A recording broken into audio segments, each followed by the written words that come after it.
ताअत बाला, और अपने शौहर की फर्मा बरदारी की। वहसनत फर्जहा, और अपने आप को ज़िना से बचा लिया।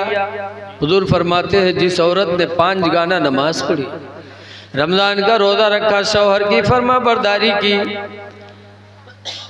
और ज़िना से बच गई, तो हुजूर फरमाते फलतदखुल मिन अबवाबिन शात, तो औरत जन्नत में जिस दरवाज़ा से चाहेगी दाखिल हो जाएगी।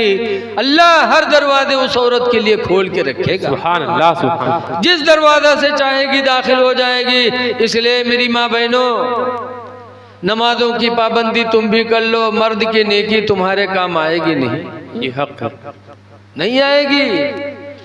30वें पारे में अल्लाह फरमाता यौम यफिरुल मरउ मिन अखी, ऐ मेरे बंदे उस दिन को याद कर जिस दिन इंसान अपने भाई से भागेगा, व उम्मी व अबी, और अपने माँ से भी भागेगा, अपने बाप से भी भागेगा, व साहिबती व बनी, और अपनी बीवी से भी भागेगा, अपनी औलादों से भागेगा। कोई किसी के काम नहीं आएगा। उस दिन काम आएंगे तो हमारे तुम्हारे अमाल काम आएंगे। नारे तकबीर, नारे रिसालत, मसलक इमाम अहमद रजा, नारे तकबीर, नारे रिसालत। इसलिए नेकियां कर लो। और एक चीज और सुनो, घर बनवाया करो तो घर में इस तरह खिड़की रोशनदान लगाओ कि अजान की आवाज़ आपके घरों में पहुँचे। इसलिए कि हदीस में है कि 3 चीज़ों में नहूसत होती है, अस्सूमु फिल मराती वद्दारी वल फरसी।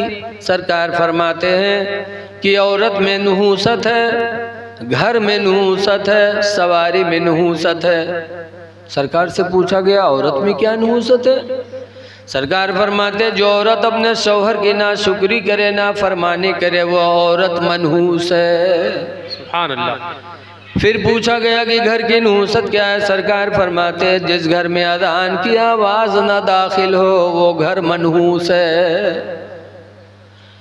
इसीलिए मस्जिद के करीब घर बनाना चाहिए, या ऐसी जगह मकान बनाओ जहाँ पर मस्जिद हो, ताकि जब अज़ान हो तो अज़ान की आवाज़ आपके घरों में पहुँचे। घर की नहूसत होती है जब अज़ान की आवाज़ नहीं जाती। ऐसे वो औरत मनहूस है जो औरत अपने शौहर की नाफरमानी करे, ना शुक्री करे। औरतों में नाशुक्री बहुत है। जिंदगी भर इनके फरमाइश पूरी करो, जौन कहे तौन लाओ, और यक्कम अगर चूक गयो तो कहे तुम जिंदगी भर जलाए हो हमका, कब हमार तुम यक्को बात माने हो। ये नाशुक्री की वजह से भी हमारी माँ बहनें जहन्नम में जाएंगी। इसलिए हुजूर फरमाते हैं युमा इमरातिन मातत, जो औरत मरी व ज़ौजुहा नहाराजिन, और उसका शौहर उससे खुश रहा, फदखलतिल जन्ना, तो सरकार फरमाते वो औरत जन्नत में दाखिल होगी। सुभान अल्लाह, सुभान अल्लाह। इसलिए मेरी माँ बहनों अपने शौहरों को राज़ी करो, शौहरों को खुश करो। अगर तुम्हारा शौहर राज़ी रहा तो तुम्हारा ठिकाना जन्नत है। लेकिन आज हमारी माँ बहनें शौहरों को कितना कोपती हैं, अल्लाह ही रहम करे। इसलिए गुजारिश है कि जो हमारी माँ बहनें हैं अपने शौहरों की नाशुक्री न करें। शौहरों का दर्जा बहुत बड़ा है। मर्ज़बान एक बादशाह था हीरा में। जब हीरा में एक सहाबी गए तो देखा कि हीरा वाले मर्ज़बान को सजदा करते हैं। तो सहाबी ने सोचा, शायद अब्दुल्ला है, सोचा कि यार मर्ज़बान बादशाह है, लोग जब उसको सजदा करते हैं तो इनसे कई गुना बुलंद मर्तबा मेरे पैगंबर का है, तो हम लोगों को चाहिए कि पैगंबर को सजदा करें। तो वहाँ से वो सहाबी वापस मदीना आए। उन्होंने कहा अल्लाह के रसूल, हमारा दिल चाहता है कि हम आपको सजदा करें। कहा क्यों? कहा जब हीरा वाले अपने बादशाह को सजदा कर सकते हैं तो हम अपने पैगंबर को सजदा क्यों नहीं करें? तो हुज़ूर फरमाते हैं मेरे सहाबी, अगर अल्लाह के अलावा किसी को सजदा जायज़ होता लामरतुन्निसा अन यसजुदन लिअज़वाजिहिन्ना, तो अलबत्ता मैं औरतों को हुक्म दे देता कि वो सुबह शाम अपने मर्दों को सजदा करें, सुभान अल्लाह। लेकिन गैर खुदा के लिए सजदा जायज़ नहीं, इसलिए तुम हमारा सजदा नहीं कर सकते। पता चला मर्दों पर औरतों का इतना बड़ा मकाम है, लिहाजा औरतों को शौहरों का शुक्रगुजार होना चाहिए, लेकिन मर्दों को भी चाहिए कि औरतों के साथ अच्छा सलूक करें। इसलिए कि आज हम कमा कमा के खिलाते हैं तो हम समझते हैं हमारा एहसान औरत पर है, लेकिन हज़रत उमर कहते हैं औरत का एहसान मर्द पर, औरत का एहसान मर्द पर। कई एहसान, एक नहीं, हज़रत उमर कहते कई एहसान है बीवी के मर्द पर। पहला एहसान तो ये कि 9 महीने तक अपने पेट में हमारी तुम्हारी अमानत रखती है, बोलो जी, ये पहला एहसान। दूसरा एहसान ये कि मुफ्त में हमारी औलाद को अपने सीने का दूध पिलाती है जी। तीसरा एहसान ये है कि उसकी वजह से हमारी निगाहें गुनाहों से बचती हैं। सुभान अल्लाह। चौथा एहसान ये है कि उसकी वजह से हमारा घर मिसले जन्नत बना हुआ है। जब उसके इतने एहसान हैं तो फिर हमें उसके साथ अच्छा सलूक करना चाहिए। इसीलिए रसूलुल्लाह सल्लल्लाहु अलैहि वसल्लम हज़रत आयशा के बिस्तर पे लेटे थे, खदीजा का इंतकाल हो गया था, लेकिन जब सरकार का रोड बदलते तो खदीजा को याद करते, हाय मेरी खदीजा, हाय मेरी खदीजा। तो हज़रत आयशा ने कहा था, अल्लाह के रसूल हम जवान हैं और आप बुढ़िया की रट लगाए रहते हैं। तो सरकार ने फरमाया, आयशा मैं खदीजा को कभी नहीं भुला पाऊंगा, इसलिए कि खदीजा का एहसान मेरे ऊपर है कि खदीजा के पेट से अल्लाह ने हमें औलादें अता फरमाई। सुभान अल्लाह, सुभान अल्लाह। सरकार की 11 बीवियाँ थी और 11 बीवियों में से बच्चे किससे हुए? सिर्फ खदीजा से हुए। तो सरकार फरमाते थे खदीजा का एहसान है मेरे ऊपर कि उसके पेट से अल्लाह ने हमें औलादें अता फरमाई। तो इसलिए लोगों अपनी औरतों का एहसान मानो कि उनके वजह से हम सब साहिबी औलाद हो गए जी, वरना मेहरुआ न हुई थी तो गुडुआ पप्पो कहाँ से ढूंढ लेती है? कौनो रहा दुकान पर बिकाए वाले है? एहसान मानो, और जब एहसान है तो इनके साथ अच्छा सलूक करो, न मारो न तलाक दो। एक सैयद हैं बड़े पीर हज़रत सैयद अबुल हसन खिरकानी, खिरकान में रहते थे, बहुत इनके मुरीद लोग रहा। एक दफ़ा 10-12 मुरीद सोचिन चली हज़रत से मुलाकात की, चलते चलते चलते चलते पैदल का ज़माना था, कई दिनों के बाद खिरकान पहुँचे। और जब वहाँ मुरीद लोग पहुँचे हज़रत के दरवाजे पर 2 दरवाज़ा खटखटाए, तो हज़रत रहा ने उनकी बीवी दरवाज़ा खोलिस, तो मुरीद लोग सलाम की, उनके बीवी जवाब दिए। फिर मुरीद लोग पूछते हैं कि हज़रत कहाँ गए? तो चौकी कहीं हज़रत हमारे घर में को हज़रत है भैया, हमरे यहाँ हज़रत के का कहा था? कहीं हमारे पीर हज़रत सैयद अबुल हसन खिरकानी। कहीं हाँ वो दज्जल वक्त बकायम तुम लोग फिर गए हो, उसे तुम लोग मुरीद हो? आप मुरीद लोग खड़भड़ाने कहीं हाँ अल्लाह हमारे पीर हो बीबी दज्जाल मक्कार बताओ थे। तो मुरीद लोग पूछिन कहाँ है? कहीं जंगल लकड़ी ले गवा है बयावत हो। इतने में देखते क्या है कि हज़रत सैयद अबुल हसन खिरकानी जंगल के शेर पर बैठे हैं, लकड़ियों का बोझ आगे रखे हैं और धीरे धीरे घर की तरफ आ रहे हैं। जब बीवी ने शेर को देखा तो घर में भाग, कहा था हाय अल्लाह वो दुश्मनवा शेर बलायला। और मुरीद लोग बेचारे कहाँ चले जाएं? हजरत आए, शेर से उतरे और लकड़ियों का बोझ नीचे रखा, तो शेर ने हजरत के पैरों को चूमा और अपनी बोली में इजाज़त मांगी। हजरत ने इजाज़त दी तो शेर जंगल वापस चला गया।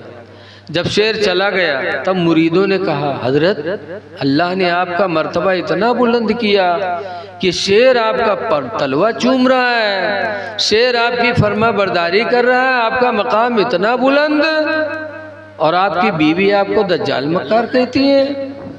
तो हजरत सैयद अबुल हसन खिरकानी फरमाते हैं, ऐ मेरे मुरीदो, ये मर्तबा जो मुझे खुदा ने दिया है, ये मर्तबा उसी औरत की बदतमीजी पर सब्र करने की वजह से अल्लाह ने मुझे मकाम अता फरमाया सुभान अल्लाह, सुभान कि मेरे माँ बाप ने निकाह कर दिया, लिखी पढ़ी है नहीं, जाहिलियत की वजह से मुझे बुरी सी बुरी बातें कहती रहती है, लेकिन अल्लाह का शुक्र है कि आज तक न मैंने मारा न कभी तलाक का इरादा किया, सब्र करता रहा तो अल्लाह ने मेरे दर्जात को बुलंद कर दिया और मुझे अल्लाह ने विलायत अता फरमाया। सुभान अल्लाह। पता चला औरतों की कमकली पे नहीं जाना चाहिए, इनका एहसान है हम पर, इन पर हमें जुल्म नहीं करना चाहिए। लेकिन कुछ ऐसे लोग हैं, अल्लाह रहम करे, एक आदमी रहा है अपनी बीवी को बहुत मारे, रातों दिन मारे, लेकिन वो बीवी के माँ बाप वसीयत करके भेजे थे कि बेटी शौहर के घर जा रही हो तो मुसीबत के दिन भी आएंगे, खुशी के भी दिन आएंगे, याद है बेटी जब मुसीबत के दिन आएंगे तो सब्र करना और खुशी के दिन आएंगे तो खुदा का शुक्र अदा करना। माँ बाप ने समझा के भेजा, शौहर मिल गया जालिम, सुबह मारे शाम मारे, वो बर्दाश्त करती रही, यहाँ तक कि धीरे धीरे शौहर के मिजाज से वाकिफ़ हो गई, जैसे वो के आदत वैसे वो काम करे लगा, तो धीरे धीरे मारपीट बंद हो गई। अब जब कुछ दिन मारपीट नहीं भे तो मर्दवा चटपटाए कि कसके मारी, इसके अंदर तो कोई गलती ही नहीं मिला था। एक दिन ठाड़ सोचिस एक जुगाड़ है मारे के, सोचिस कि जब मछली ले घर में रख दी और जब बीवी बनाई खाना भलाई कि आओ खाए लो, तब पूछ में अरे सब मछली बनाए हैं, तो कहीं हाँ सब बनाए हैं, तो ये कह के मरबे कि सब काहे बना डाले, आधा रख दी थी कल खातिर, कल का कही बेरे, अगर कहे कि हाँ आधा बना है ना आधा रख दिया है, तो ये कह के मरबे कि आधा रख का है दियो, मछली हो सड़ जाएगी न सड़ी रे, तो ये नुकसान कहाँ से ही रे। सोचिस कि आज मारे खाए, बनाए दी पिलान, गवा मछली लेके आवा घर में धई दीस, बीवी ने खाना बनाया और ये मुहारे में ठाड़ सोचे पिलान बनावे, जब खाना बना तो बीवी कहे साहब खाए लो, तो लाठी लेके गवा, कहे आज तो मरे ही मारे, लाठी लेके गवा बेटा, कहे सारे सब मछलियाँ बनाए हैं, तो मूढ़ हलई से बहुत उठाई से लाठी, कहीं सारे सब काहे बना डाले रे, आधा रख दी थी कल का कही बेरे, कह रे भूल गई थी आधी मछली कल के लिए भी मैंने रख दिया। अब यू सट अभी के आगे कोनो जो सवाल है जवाब नहीं, अब गड़बड़ाएगा तो खाए तो लाए लेकिन मुँह में रखे, लेकिन हलक में लुकमा न जाए, बना बनावा प्रोग्राम फेल हुई गया सब। थोड़ा बहुत खाए उसके बाद उठ पड़ा, गर्मी का ज़माना था, बीवी ने आंगन में चारपाई डाला, बिस्तर बिछाया शौहर के लिए कि मेरा शौहर है, दिन भर हलाल रोज़ी कमाया है। जब वो बिस्तरा पर लेटा तो बीवी गई पैर दबाने लगी, वो पैर दबावे और उस जालिम वही चक्कर में पड़ा कि मारी कैसे, ऐसे आसमान लंग ताकत रहा तो आसमान में एक हल्की सी लकीर नजर आई। जब ये लकीर देखे तो बीवी से कहा थे यार आसमान पर लकीर कैसे रे, तो वो देखिस, तो बीवी कहे सो तो फरिश्तन के सड़क हो, तो कहे फरिश्तन के सड़क हो, कहीं ना कहीं ना, अरे फरिश्तन के सड़क के नीचे हमारे चारपाई बिछाए हैं, अगर उनके मोटर एक्सीडेंट हुआ फिसली तो हम मरब की बचब रे दुश्मन, वो उठाए के लाठी पीट के बहाए दी। ऐसे ऐसे जालिम होते हैं, बीवियों को मारते हो, मारा न करो, कुरान फरमाता शिरुहुन्ना बिल मारूफ, ऐ लोगों अपनी बीवियों के साथ अच्छा बर्ताव किया करो। सुभान अल्लाह, सुभान अल्लाह, माशाअल्लाह। एक बात कह के मैं तकरीर खत्म कर रहा हूँ।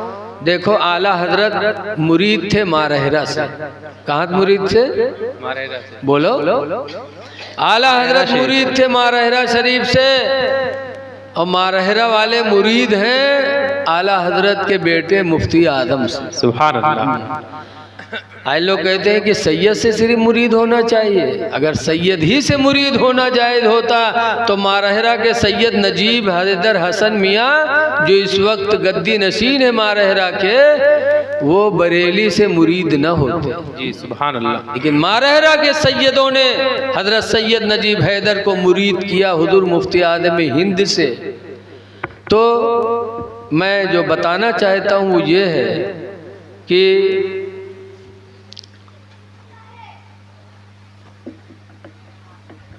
माँ बाप के बारे में हुजूर सैयद नजीब हैदर मियाँ जो मारहरा के गद्दी नशीन है, मैं उर्से कासमी में गया था, लाखों बरकाती मुरीद मारहरा जाते हैं, तो हुजूर सैयद नजीब हैदर हसन मियाँ वहाँ गद्दी नशीन है, वो खड़े हुए और उन्होंने कहा है बरकाती मुरीदों तुम इसलिए पीर के दरबार में आए हो कि पीर हमको बख्शवा लेगा।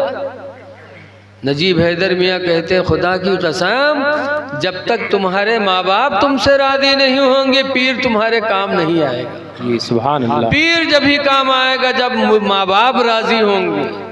इसीलिए अल्लाह ताला कमाई में बरकत दे तो सबसे पहले माँ बाप पर खर्च करो। जी मस्जिद मदरसा में बाद में है, पहले माँ बाप पर।